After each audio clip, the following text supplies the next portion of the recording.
Governor Greg Abbott is on Good Day Austin with us this morning. Governor, thanks for coming on the show this morning. How are you doing?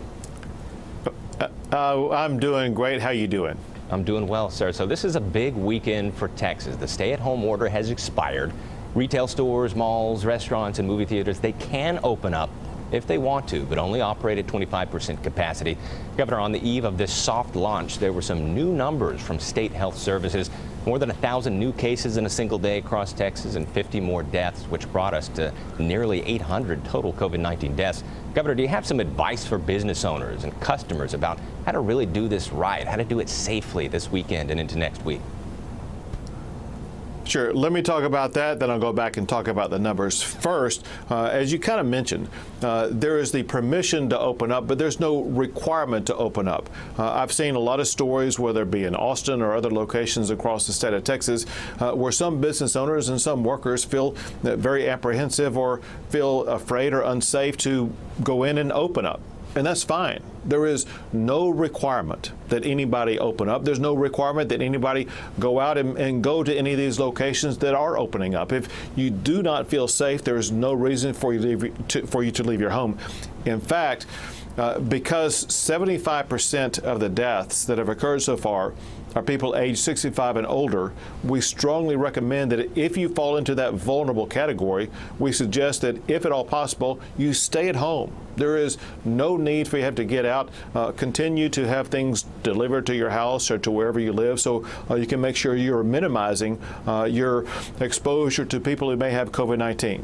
Second, however, important, and that is for your audience to understand, these numbers that come in, they're going to vacillate from day to day. You talked about the number of deaths yesterday. Today, they're about half of what they were yesterday. And so the number of deaths have gone down. The number of people who test positive have gone down. The most important numbers are these. The most important numbers is the percentage of the people tested who test positive. And that number remains low. We tested more than 21,000 people so far today, 900 testing positive, but that's a positive test rate of just over 4%. As long as that positive test rate remains well below 10%, we're going to be in a good shape. Remember, if we were to test positive 2,000 people tomorrow, but it turned out we tested 100,000 people, that positive test rate would be so low that would be a good sign. So don't get thrown off track by numbers that may not be all that meaningful. A number of just the raw number of people testing positive unto itself is not relevant. It has to be put in the context of the overall equation. Right. A lot of people are getting better. That's good news. So, Governor, nursing homes are getting hit pretty hard by COVID-19. Why can't the state release the names of facilities where the virus is spreading? Well, first, with regard to the nursing homes getting hit, you're exactly right. And so I just got off of a phone call working with our team to work on these surge strike forces on nursing homes, on jails, on certain other hotspot areas such as meat packing plant areas. And we want to make sure that we are able to contain these areas, but especially nursing homes, going back to what I said earlier, and that is our vulnerable population are those who are 65 and older, especially those who would be in nursing home settings. And so we want to do all that we can to protect that most vulnerable population. Okay. Well, let's end on a somewhat lighter note here. Something that's been kind of a silver lining to many people in all this is to-go alcohol. This week you tweeted about to-go alcohol sales possibly continuing, maybe forever. That got a lot of people excited. Kind of explain what that means a little bit.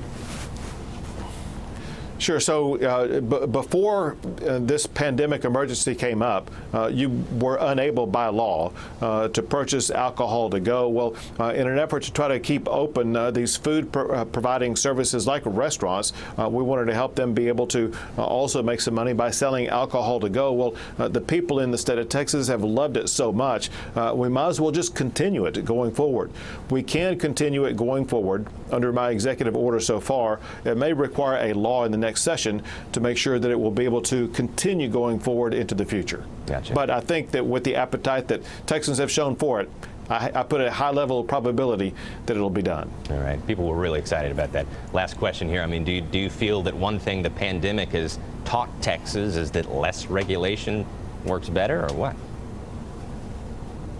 sometimes a lot of people do appreciate having some regulations removed. And when regulations are removed, it means greater freedom, greater choice, greater flexibility for Texans, and they love that. Governor Greg Abbott, thank you so much for coming on Good Day Austin. We'll get you back here when we don't have to social distance anymore and we can be in person. I look forward to it. Thanks. Thank you, Governor.